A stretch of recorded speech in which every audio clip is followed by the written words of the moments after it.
Daniel Summers was a veteran of Operation Iraqi Freedom. Serving in Baghdad, he ran more than 400 combat missions, interviewed countless Iraqis, and interrogated dozens of insurgents and terrorist suspects.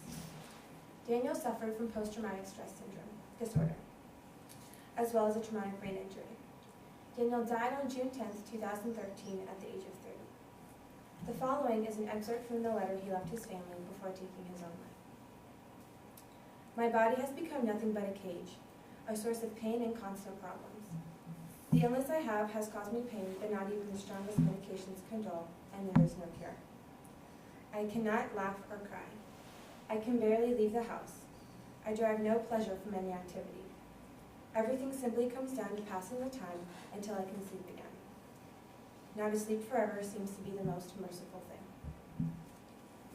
Post-traumatic stress disorder is an under-acknowledged disorder in our society and deserves to be recognized as the life-altering illness that it is. Growing up in a military setting, I witnessed firsthand the struggles that men and women alike go through on a daily basis dealing with this disorder. However, PTSD is not just something that affects our military. Any one of us could get this disorder. It can be triggered by any traumatic event, such as sexual assault, a car accident, or loss of a family member. This speech will shed light on the symptoms of PTSD, dispel common myths, and finally explain the treatment available for this disorder. There are 4 main symptoms associated with PTSD. The first is reliving the event. This is probably the saddest symptom because not only do you have flashbacks during the day, you also face them at night with nightmares. The second main symptom is avoiding situations that remind you of the event. This can cause you to this prevents you from participating in your normal activities and being around people that you used to hang out with. The third main symptom is negative changes in beliefs and feelings. This changes the way you view yourself as well as those that are around you, and you feel symptoms of guilt, shame, and fear. So for example, if a husband comes home from Iraq with PTSD, his wife can be extremely loving and caring, but he still feels anger towards her, and he doesn't see what she's trying to do necessarily. The fourth main symptom is hyperarousal. This is feeling jittery, alert, and like you are on constant lookout for danger.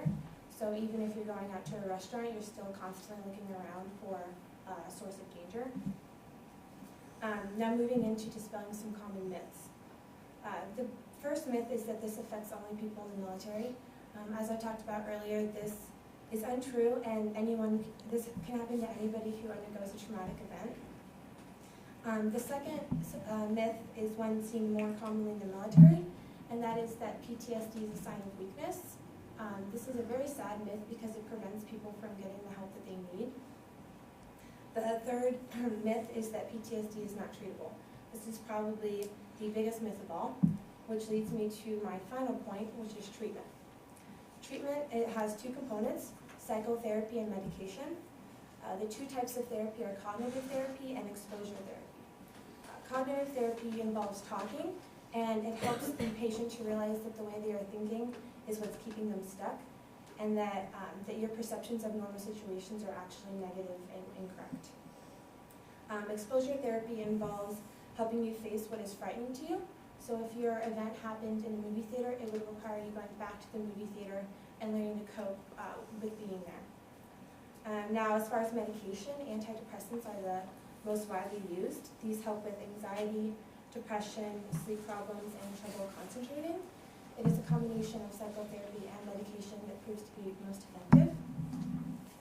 Now to recap, today I discussed what PTSD is, the symptoms associated with it, common myths believed by society, and the treatment plan to recovery. Post-traumatic stress disorder is an unfortunate result of the terrible things that happen in this world, whether that be war, sexual assault, or the loss of a loved one. I want you all to think back to the young man I told you about in the beginning of this speech. Remember the intense and never-ending pain that he felt. Hopefully, his last words and the words in the speech have given you all a glimpse into the condition that is post-traumatic stress disorder.